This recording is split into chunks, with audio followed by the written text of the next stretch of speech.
Bab 609, tidak bagus. Bagaimana ini bisa terjadi? Park Chan-yang mulai panik. Dua orang yang dia kirim adalah elit. Dia telah memilih mereka dari ribuan orang. Jika mereka menyerang keluarga biasa, itu akan semudah mengambil permen dari bayi. Dan meskipun keluarga Smith adalah keluarga rahasia, mereka seharusnya tidak gagal begitu cepat. Apalagi kedua pria itu belum kembali. Sangat mungkin bahwa mereka telah mati. Apakah keluarga Smith begitu kejam? Tentu saja, bukan hanya anak buah Park Chan-yang. Bawahan Jordan juga mengalami nasib yang sama. Park Chan-yang berkata kepada Jordan, "Kastil Lota agak aneh. Tiba-tiba saya merasa angin dingin di sini sangat tidak nyaman. Danau itu juga terlihat sedikit menakutkan, seolah-olah ada monster di bawahnya." Pada saat ini, angin dingin bertiup. Meskipun suhunya tidak sedingin itu, bahkan Jordan tiba-tiba merasa kedinginan. Itu adalah jenis kebekuan yang menusuk tulang. Sedunia seperti Jordan, dia belum pernah menghadapi situasi seperti itu. Jordan terdiam sejenak. Dua bawahannya telah meninggal, jadi dia harus berhati-hati. Dia melihat ke langit dan menyadari bahwa tidak ada bintang sama sekali. Bahkan bulan pun tersembunyi. Permukaan danau beriak saat angin dingin bertiup terus-menerus. Jordan menatap Park Chan-yang. "Mengapa? Apakah Anda ingin mundur?" "Tentu. Anda bisa pergi. Aku bisa melanjutkannya sendiri." Park Chan-yang mengertakkan gigi. Dia tidak mau membiarkan Jordan memanfaatkan kesempatan ini. Mengambil keputusan, Park Chan-yang melihat bawahannya yang paling cakap, Sehun. "Sehun, kamu pergi kali ini. Kamu harus membawa Lota kembali." Sehun sangat percaya diri. "Bos, tidak ada tempat di dunia ini yang tidak bisa saya masuki dan tinggalkan. Jangan khawatir." Park Chan-yang mengangguk. "Ya, tapi untuk amannya, saya juga akan mengirim pelacak untuk mengikuti di belakang Anda sehingga saya dapat memantau situasi Anda." Bagaimanapun, dua anak buah Park Chan-yang sebelumnya telah meninggal. Sehun adalah bawahan Park Chan-yang yang paling cakap dan sangat berharga baginya. Dia tidak bisa membiarkan sesuatu terjadi padanya. Karena Park Chan-yang mengirimkan bawahannya yang terkuat, Jordan harus mengirim Dragon untuk memenangkan kompetisi ini. Seperti Park Chan-yang, Jordan juga mengirim pelacak untuk mengikuti Dragon. Dia akan dapat melihat dan mendengar situasi apapun yang dihadapi Dragon.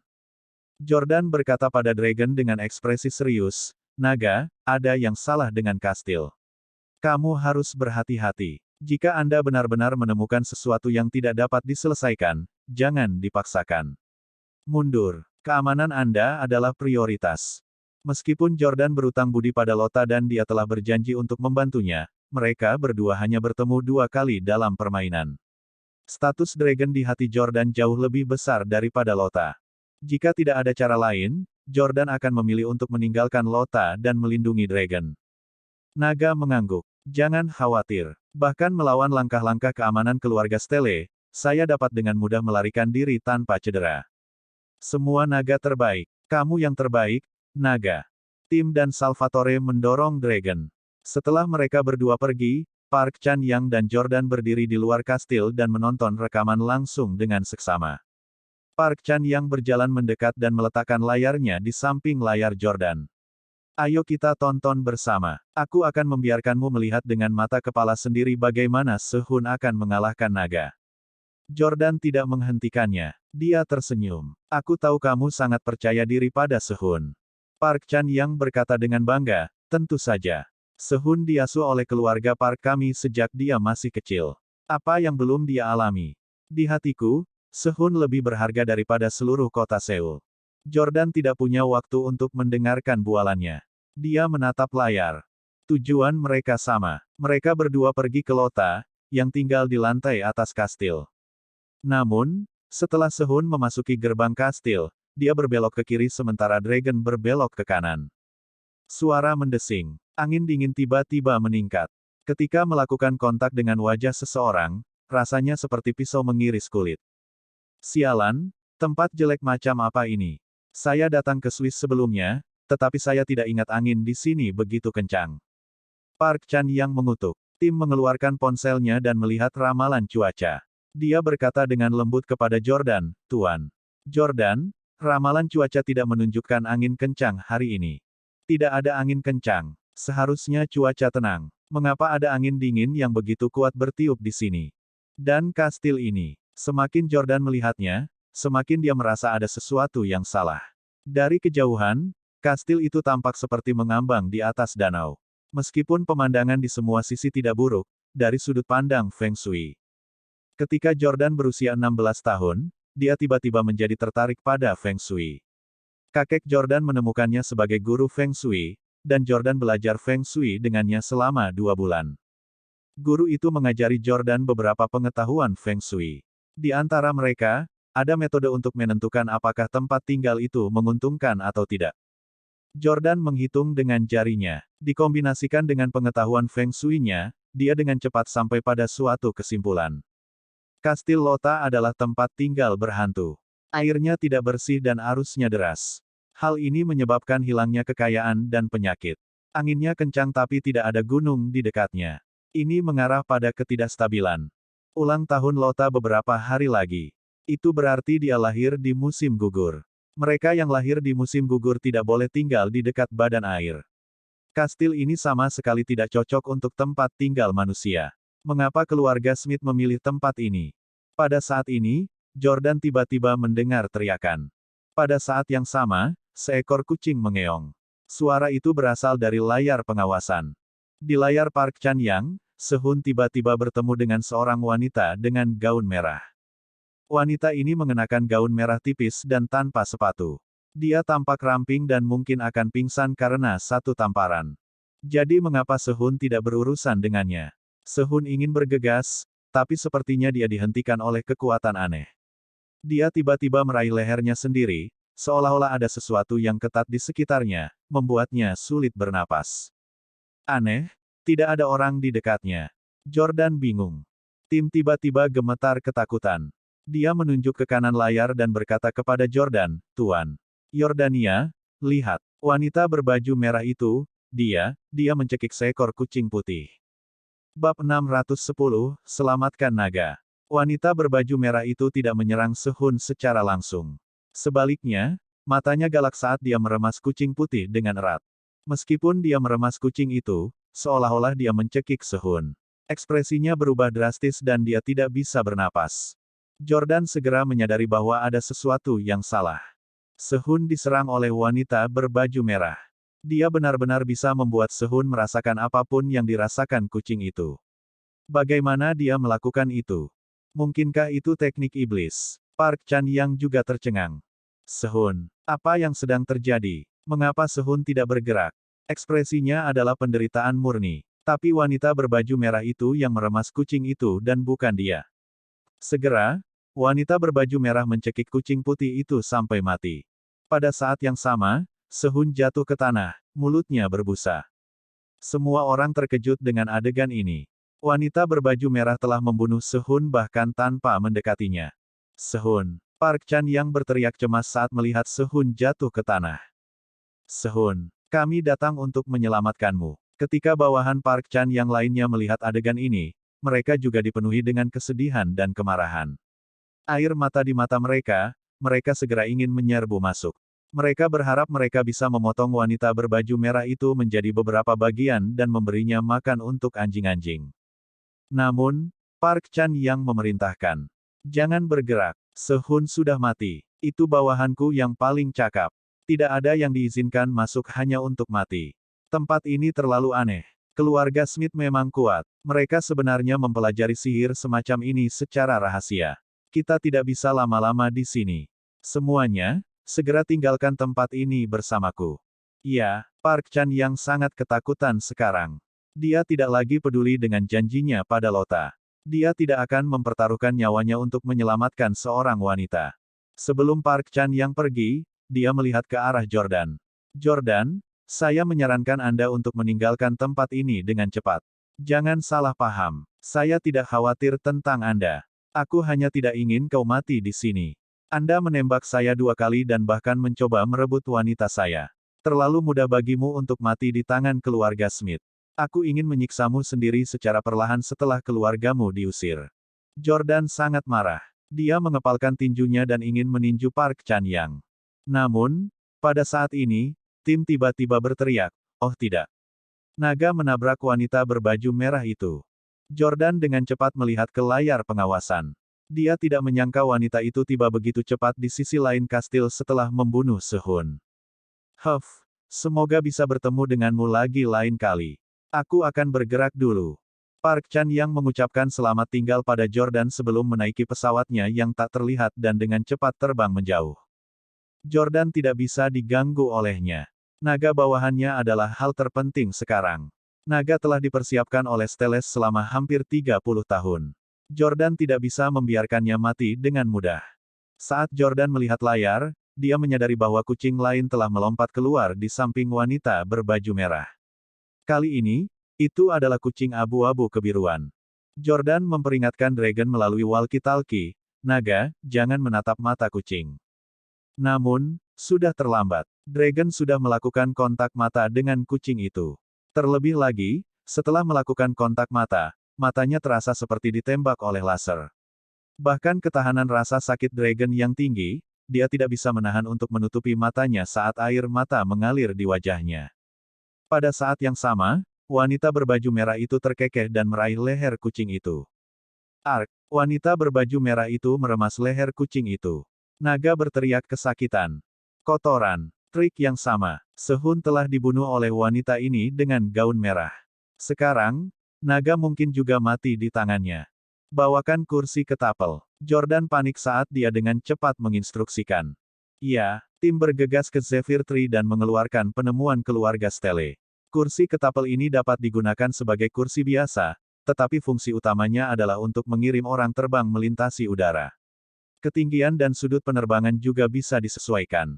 Jordan mengatur sudut untuk mendarat di samping Dragon. Tanpa ragu-ragu, dia menjentikkan sakelar. Yordania. Kotoran. Trik yang sama. Sehun telah dibunuh oleh wanita ini dengan gaun merah. Sekarang, naga mungkin juga mati di tangannya. Bawakan kursi ke tapel. Jordan panik saat dia dengan cepat menginstruksikan. Ya, tim bergegas ke Zephyr Tree dan mengeluarkan penemuan keluarga Stele. Kursi ketapel ini dapat digunakan sebagai kursi biasa, tetapi fungsi utamanya adalah untuk mengirim orang terbang melintasi udara. Ketinggian dan sudut penerbangan juga bisa disesuaikan. Jordan mengatur sudut untuk mendarat di samping Dragon. Tanpa ragu-ragu, dia menjentikkan sakelar. Yordania. Jordan, hati-hati. Salvatore, tim, dan yang lainnya berteriak. Ini adalah saat yang kritis, naga dalam bahaya. Meskipun Jordan memiliki banyak bawahan, dia tidak memiliki kepercayaan pada kemampuan yang lain untuk menangani hal ini. Lebih baik baginya untuk menyelamatkan Dragon sendiri. Sementara itu, di halaman Kastil Smith, saat wanita berbaju merah mencekik kucing itu, dia tersenyum sinis pada naga yang tinggi dan tampan itu. Sungguh pria yang tampan dan berotot. Anda seharusnya tidak menerobos masuk ke sini. Setelah kamu mati, aku akan menikmati mayatmu. Hehe. Naga itu kuat tapi dia tidak bisa berbuat apa-apa. Sial, apakah aku akan mati seperti ini? Pada saat ini, cahaya terang turun dari langit yang gelap seperti bintang jatuh. Apa itu? Wanita berbaju merah melihat ke langit dan menyadari bahwa ada sesuatu yang terbang ke arahnya. Namun, itu gelap gulita dan dia tidak bisa melihat apa-apa. Sebuah ledakan keras. Jordan menabrak wanita berbaju merah. Bang! Jordan meninju wanita berbaju merah itu sebelum meninju lehernya. Wanita itu jatuh ke tanah dan dibunuh oleh Jordan di tempat. Meong. Pada saat yang sama, kucing abu-abu dengan cepat melarikan diri. Dragon mulai terbatuk-batuk, berusaha mengatur napas. Dia tidak lagi dicekik. Jordan buru-buru berjalan dan bertanya, "Naga, apakah kamu baik-baik saja?"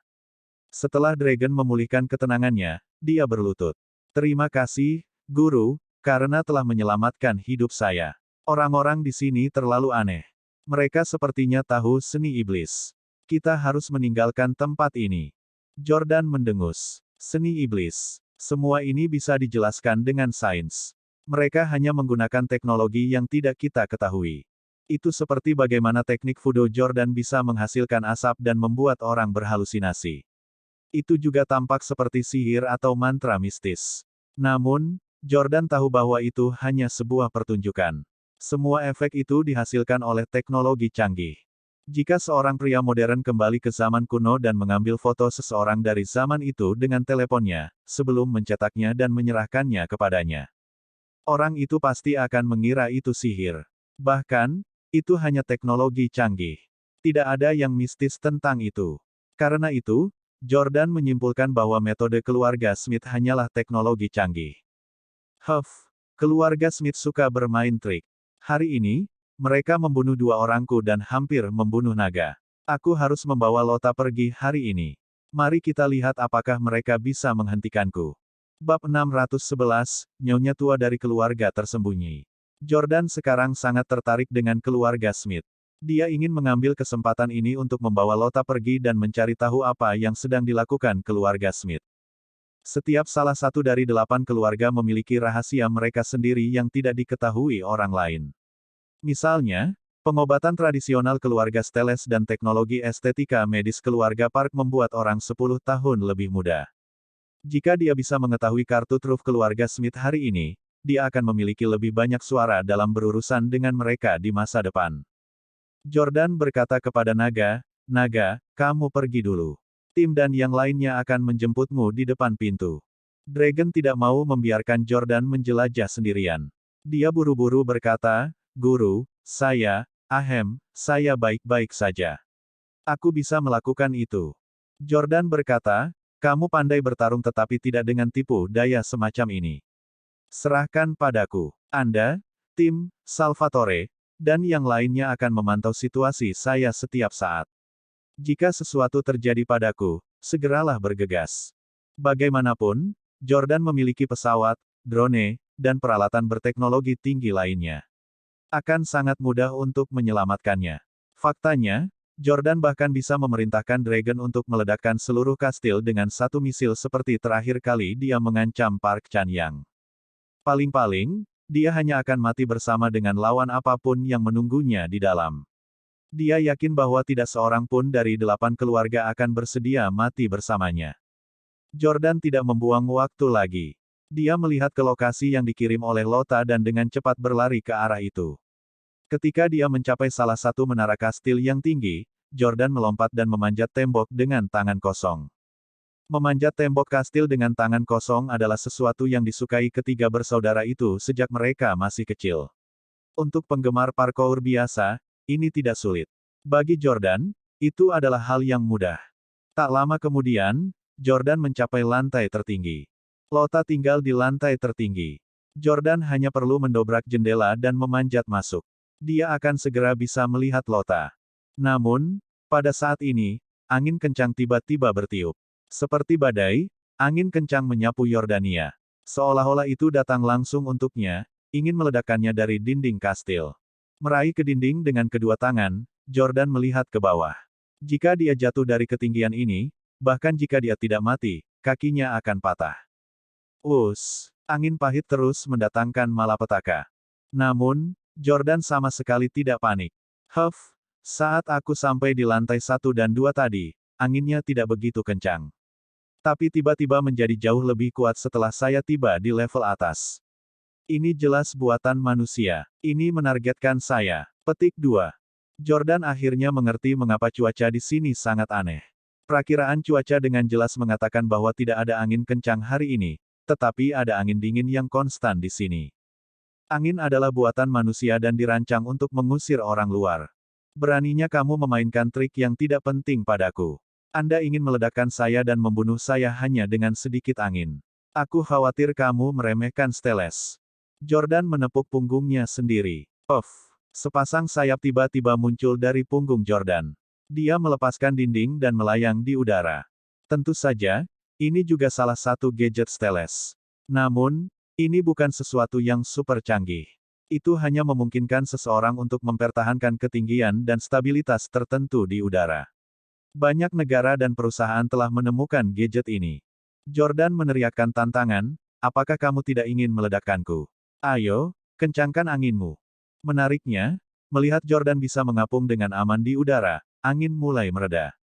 Seolah-olah itu memiliki pikirannya sendiri. Melihat bahwa pihak lain tidak lagi menyebabkan masalah, Jordan menendang jendela hingga terbuka, menarik sayapnya, dan masuk. Namun, tepat ketika Jordan melangkah ke lantai atas kastil, seorang wanita tua berusia 80-an tiba-tiba muncul di depannya. Wajah wanita tua ini dipenuhi kerutan dan dia terlihat sangat menakutkan. Nak, kamu seharusnya tidak berada di sini. Ini akan menjadi kuburanmu. Wanita tua itu berkata dengan nada yang sangat suram. Jordan tidak takut. Sebagai gantinya, dia dengan hati-hati menilai wanita tua di depannya dan bertanya dengan bingung, "Kamu orang Amerika?" Wanita tua ini berbicara bahasa Inggris beraksen Amerika. Mengapa keluarga Smith, keluarga kulit putih Eropa, memiliki begitu banyak orang Amerika di kediaman mereka? Jordan bertanya, "Siapa kamu? Apa hubungan antara keluarga Smith dan AS?" Wanita tua itu menatap Jordan. Dia terkejut melihat dia begitu tenang di tempat yang begitu menyeramkan. Kakinya tidak gemetar dan kata-katanya tegas. "Anak muda, saya belum pernah melihat seseorang yang berani seperti Anda dalam hidup saya. Anda adalah orang pertama di usia Anda yang tidak mengompol karena ketakutan." Wanita tua itu tersenyum sinis. Jordan berkata dengan sangat serius, "Jawab pertanyaanku." Wanita tua itu tersenyum. "Ini bukan pertanyaan yang harus kamu tanyakan. Hari ini, Anda telah melihat terlalu banyak dan mengetahui terlalu banyak rahasia. Untuk mencegahmu membocorkannya, aku tidak punya pilihan selain membunuhmu." Wanita tua mungil ini benar-benar mengancam akan membunuh Jordan, yang tingginya 2 kali lipat. Jordan sama sekali tidak takut. Dia tersenyum. "Oh, kau ingin membuatku diam. Saya harus mengingatkan Anda bahwa saya bukan satu-satunya yang tahu rahasia keluarga Smith Anda. Keluarga Park dari Korea Selatan juga tahu." Wanita tua itu terkejut. "Apa? Keluarga Park dari Korea Selatan? Salah satu keluarga tersembunyi?" Jordan berkata, "Ya, keluarga Park itu. Generasi kedua dari keluarga Park, Park Chan-yang, datang ke halaman kastil bersamaku. Dia sudah tahu semua rahasiamu. Dia mungkin akan memberitahu ayahnya ketika dia kembali dan memberitahu semua orang dari keluarga lain juga. Apakah Anda akan membungkamnya juga? Saya akan memberi Anda fotonya sehingga Anda dapat menemukannya dengan lebih mudah." Dengan itu, Jordan mencetak foto Park Chan-yang dari iPhone 18-nya dan menyerahkannya kepada wanita tua itu. "Saya tidak tahu alamatnya di Korea Selatan. Jika Anda tidak dapat menemukannya, Anda dapat mencari Park A-nya. Dia adiknya. Tapi jangan sakiti dia, karena dia adalah wanita yang aku suka." Wanita tua yang kejam itu tercengang dengan tindakan Jordan. Apakah dia mencoba memanfaatkannya untuk menyingkirkan Park Chan-yang? Wanita tua itu memandang Jordan dan iPhone 18-nya. "Ponsel ini, Anda juga tahu tentang 8 keluarga besar. Kamu dari salah satu dari 8 keluarga." Petik 2. Jordan menjawab, "Maaf atas ketidaksopanan saya. Saya Yordania dari AS. Saya melihat sebuah Ford pergi dengan 2 orang yang tampak seperti orang Amerika. Karena kita semua dari AS, bolehkah saya berani menanyakan siapa nama mereka? Mereka bahkan mungkin mengenal kakekku." Wanita tua itu mendengus. "Charleston." Jordan menjawab dengan bangga, "Itu benar." Wanita tua itu mengungkapkan senyum aneh. "Hehe, orang tua itu akan mati." Bab 612, Mengontrol Pikiran.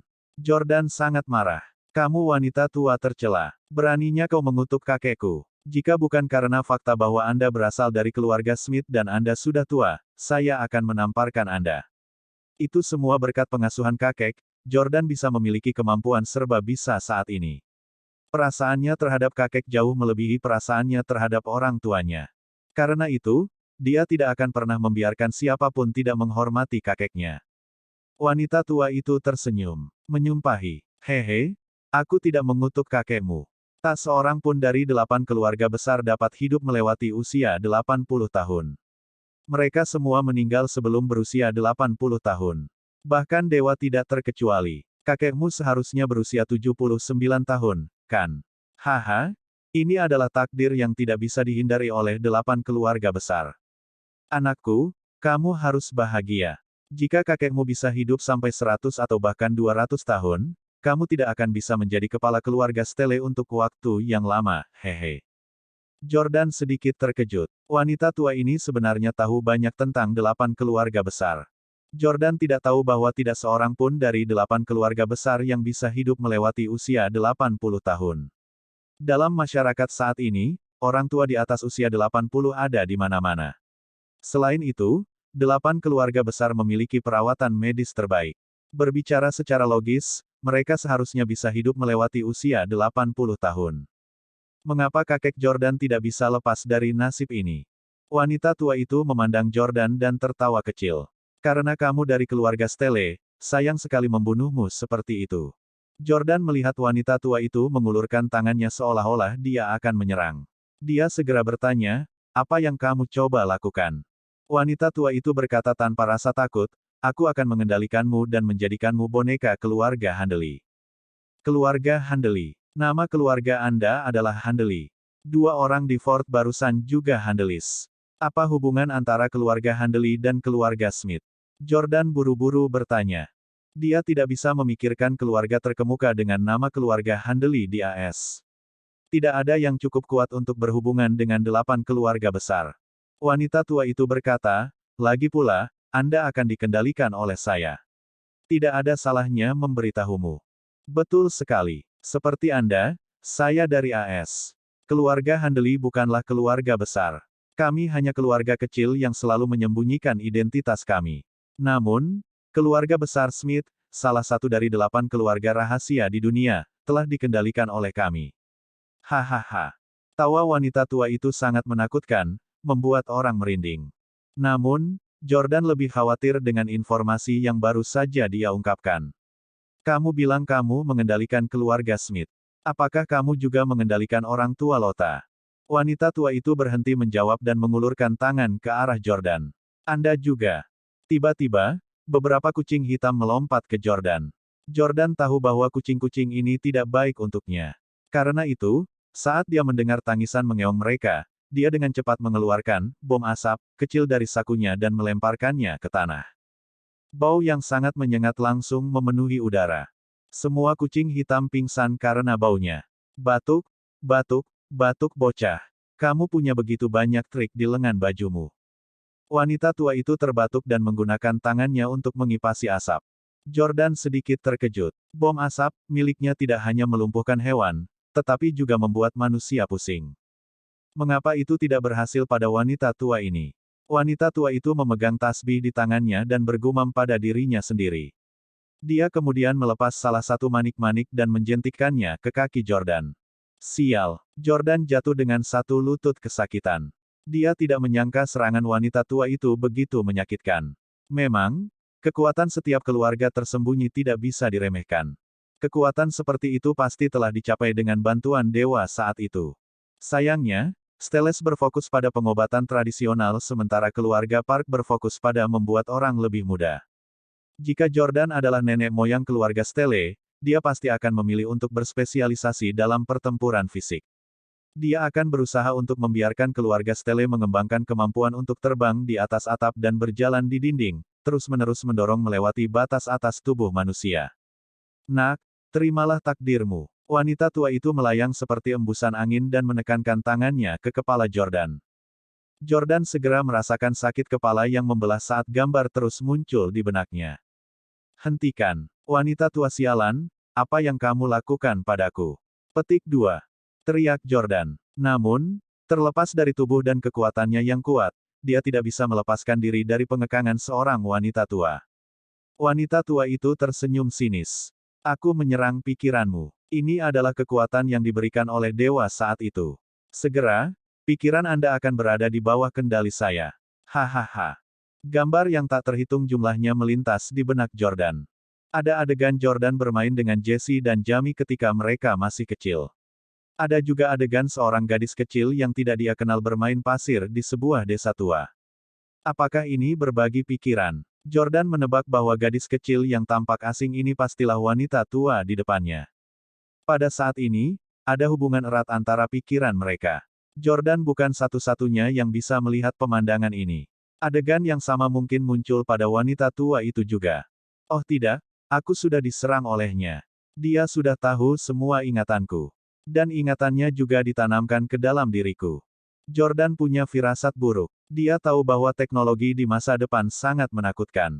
Bertukar pikiran bukanlah fantasi yang mustahil. Dan keluarga Handeli tampaknya telah memfokuskan upaya mereka pada jenis teknologi canggih ini. Berhenti. Jordan terus berjuang. Namun, itu tidak berguna. Gambar-gambar itu terus muncul di benaknya. Adegan dari ingatan Jordan adalah hal-hal yang sudah dia alami. Jadi tidak ada yang baru di sana. Tetapi melihat adegan dari ingatan wanita tua itu, Jordan secara kasar memahami bahwa dia dibesarkan di sebuah desa kecil di barat laut AS. Nenek moyangnya telah mempelajari seni jahat. Beberapa dekade yang lalu, sekelompok dari mereka datang ke Swiss dan mengambil alih orang tua Lotta, menjadi dalang di balik keluarga Smith. Sial, Anda membunuh begitu banyak orang dari keluarga Smith. Anda bahkan mengendalikan orang tua Lotta. Anda layak untuk mati. Kamu tidak pantas disebut manusia. Jordan melihat adegan brutal itu dan hatinya tidak bisa menahan rasa sakit. Perawan suci Swiss, terlalu menyedihkan. Lebih dari separuh keluarganya telah meninggal, dan orang tua kandungnya sepenuhnya dikendalikan oleh keluarga Handley. Namun, dia tidak melihat mereka menggunakan teknik jahat mereka pada Lotta. Wanita tua itu tersenyum sinis. Kamu akan menjadi boneka keluarga Handley kami, namun kamu masih memiliki mood untuk membela keluarga Smith. Hehe, Vixen kecil ini, Lotta, memang menawan. Tidak heran putra sulung saya bersikeras menunggu upacara kedewasaannya sebelum mengendalikan pikirannya. Sangat bagus, hanya dalam setengah bulan, pada hari upacara kedewasaan Lotta, saya akan membiarkan Anda melihat dengan mata kepala sendiri bagaimana gadis tercinta Anda akan menjadi budak murahan keluarga Handley kami. Hahaha. Bab 609, tidak bagus. Bagaimana ini bisa terjadi? Park Chan yang mulai